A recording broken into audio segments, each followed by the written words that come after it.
So, ang ginagawa dito, idol, kaya activate natin yung off-arm natin para may ginagawa siya lagi, no? To be able, magamit natin, pang-protect ng ball. Coach, paano po ba mag-improve yung dribbling, no? Kasi daw hindi matalanta kapag may nagbabantay, no? So, ito, idol, yung mga dribbling drills na pwede kong gawin para hindi ka matalanta kapag ka meron kang kalaban sa unahan. Gawin natin, idol, no? Magdi-dribble lang tayo, pero yung isang kamay natin merong hawak-hawak, no? So, yung first na gagawin natin is crossovers, no?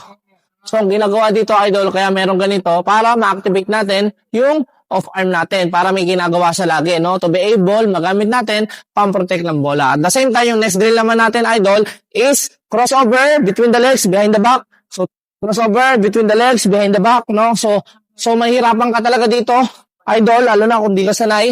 Pero okay lang yan, no? As time goes by, masasanay at masasanay ka dito, idol, no? So, yan, ang next drill naman natin, cross, then between, cross, between, cross, between, cross. No? So, napansin nyo, struggle din ako kasi talagang mahirap tong drills na to. Mukha lang siyang madali, pero mahirap. Ang last drill naman natin, behind the back.